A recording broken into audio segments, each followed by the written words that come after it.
أعوذ بالله من الشيطان الرجيم.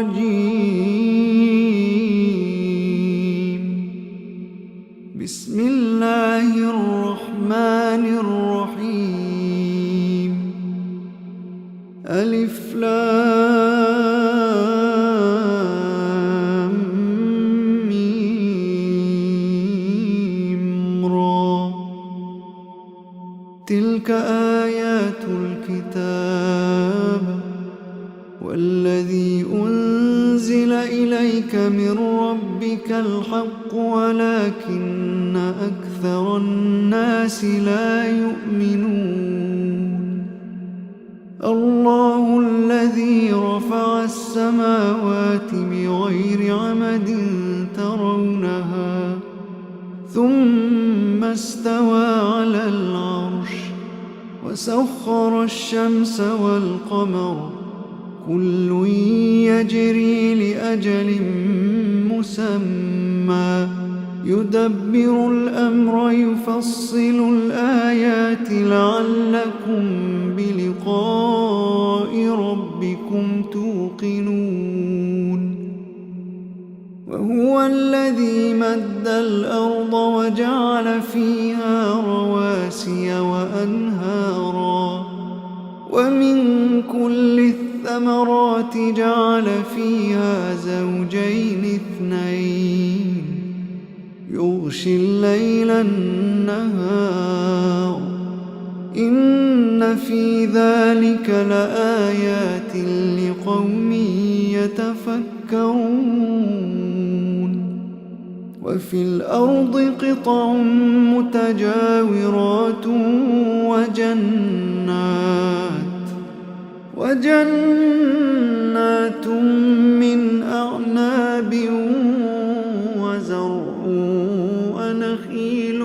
صنوان وغير صنوان يسقى بماء واحد ونفضل بعضها على بعض في الأكل إن في ذلك لآيات لقوم يعقلون. وإن تعجب فعجب قولهم أإذا كنا ترابا أإنا لفي خلق جديد أولئك الذين كفروا بربهم وأولئك الأغلال في أعناقهم وأولئك أصحاب النار هم فيها خالدون. ويستعجلونك بالسيئة قبل الحسنة وقد خلت من قبلهم المثلات وإن ربك لذو مغفرة للناس على ظلمهم وإن ربك لشديد العقاب. ويقول الذين كفروا لولا أنزل عليه آية من ربه إنما أنت منذر ولكل قوم هاد الله يعلم ما تحمل كل أنثى وما تغيض الأرحام وما تزداد وكل شيء عنده بمقدار. عالم الغيب والشهادة الكبير المتعال. سواء منكم من أسر القول ومن جهر به ومن هو مستخف بالليل وسارب بالنهار له معقبات من يديه ومن خلفه يحفظونه من أمر الله إن الله لا يغير ما بقوم حتى يغيروا ما بأنفسهم وإذا أراد الله بقوم سوءا فلا مرد له وما لهم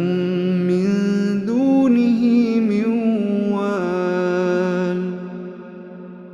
هو الذي يريكم البرق خوفا وطمعا وينشئ السحاب الثقال ويسبح الرعد بحمده والملائكة من خيفته ويرسل الصواعق فيصيب بها من يشاء وهم يجادلون في الله وهو شديد المحال له دعوة الحق والذين يدعون من دونه لا يستجيبون لهم بشيء إلا كباسط كفيه إلى الماء ليبلغ فاه وما هو ببالغه وما دعاء الكافرين إلا في ضلال ولله يسجد من في السماوات والأرض طوعا وكرها وظلالهم بالغدو والآصال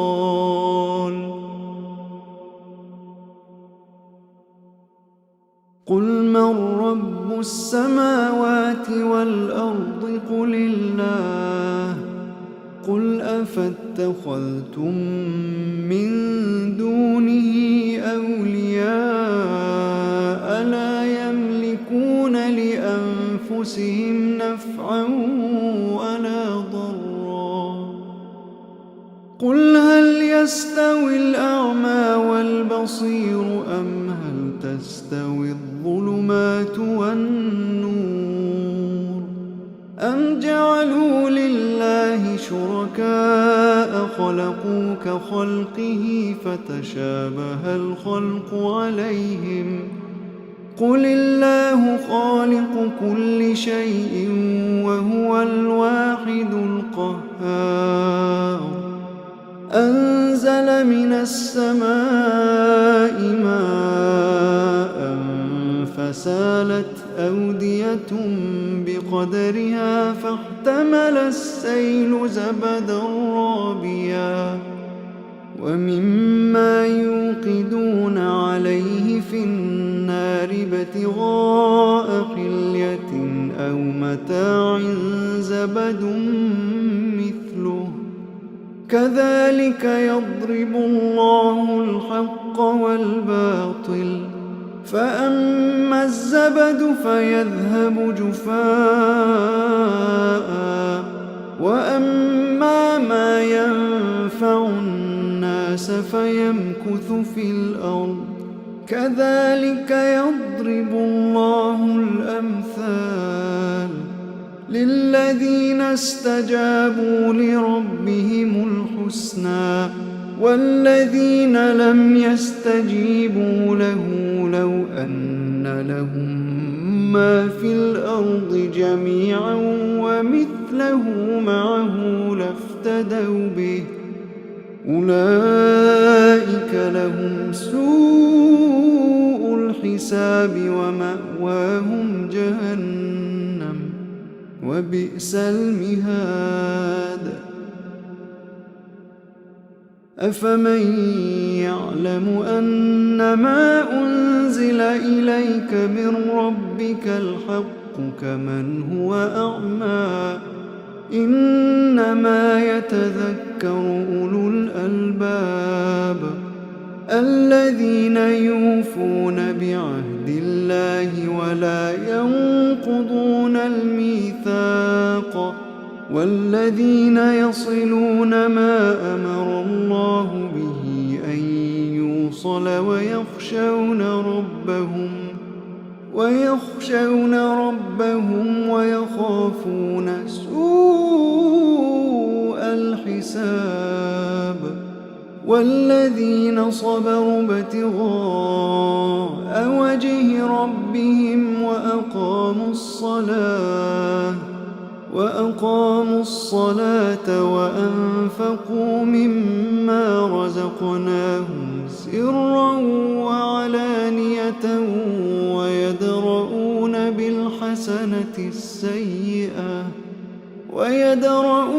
بالحسنة السيئة أولئك لهم عقبى الدار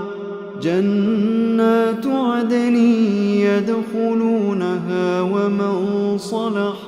ومن صلح من آبائهم وأزواجهم وذرياتهم والملائكة يدخلون عليهم من كل باب سلام عليكم بما صبرتم فنعم عقبى الدار والذين ينقضون عهد الله من بعد ميثاقه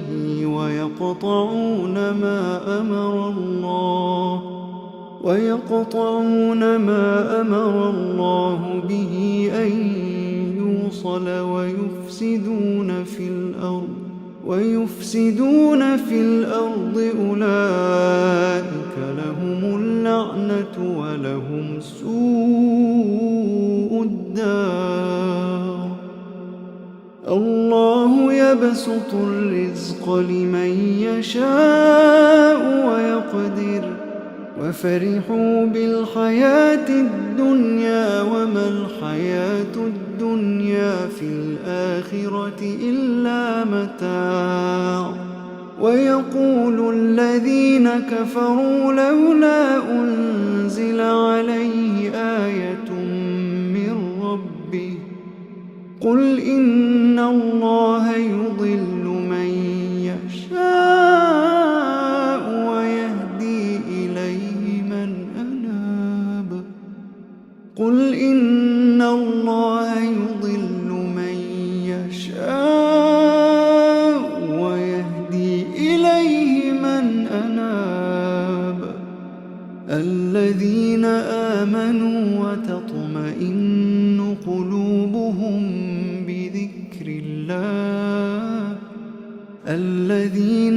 آمنوا وتطمئن قلوبهم بذكر الله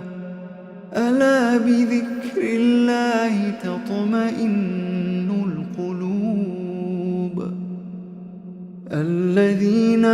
آمنوا وعملوا الصالحات طوبى لهم وحسن مآب كذلك أرسلناك في أمة قد خلت من قبلها لتتلو عليهم الذي أوحينا إليك وهم يكفرون بالرحمن قل هو ربي لا إله إلا هو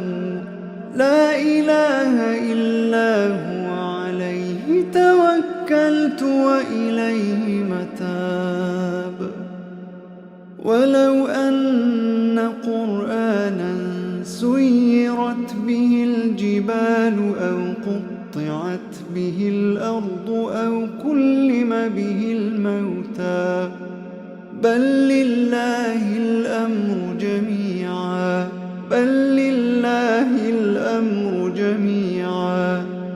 أفلم ييأس الذين آمنوا أن لو يشاء الله لهدى الناس جميعا ولا يزال الذين كفروا تصيبهم بما صنعوا قارعة أو تحل قريبا من دارهم حتى يأتي وعد الله إن الله لا يخلف الميعاد ولقد استهزئ برسل من قبلك فأمليت للذين كفروا ثم أخذتهم فكيف كان عقاب أفمن هو قائم على كل نفس بما كسبت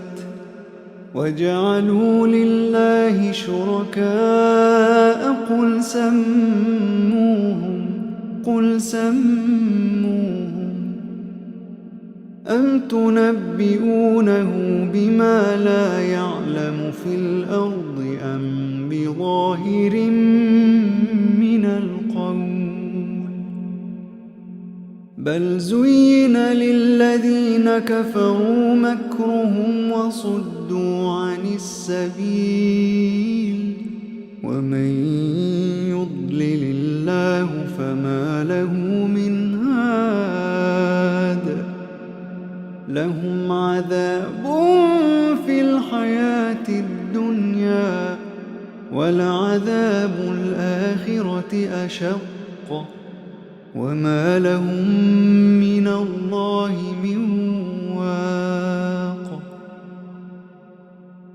مثل الجنة التي وعد المتقون تجري من تحتها الأنهار أكلها دائم وظلها تلك عقبى الذين اتقوا وعقبى الكافرين النار والذين آتيناهم الكتاب يفرحون بما أنزل إليك ومن الأحزاب من ينكر بعضه قل إنما أمرت أن أعبد الله ولا أشرك به إليه أدعو وإليه مآب وكذلك أنزلناه حكما عربيا ولئن اتبعت أهواءهم بعدما جاءك من العلم ما لك من الله من ولي ولا واق ولقد أرسلنا رسلا من قبلك وجعلنا لهم أزواجا وذرية وما كان لرسول أن يأتي بآية إلا بإذن الله لكل أجل كتاب يمحو الله ما يشاء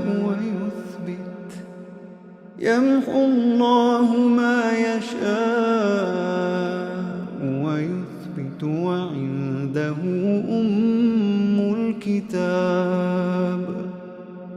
وإما نرينك بعض الذي نعدهم أو نتوفينك فإنما عليك البلاغ وعلينا الحساب أولم يروا أنا نأتي الأرض ننقصها من أطرافها والله يحكم لا معقب لحكمه وهو سريع الحساب وقد مكر الذين من قبلهم فلله المكر جميعا يعلم ما تكسب كل نفس وسيعلم الكفار لمن عقبى الدار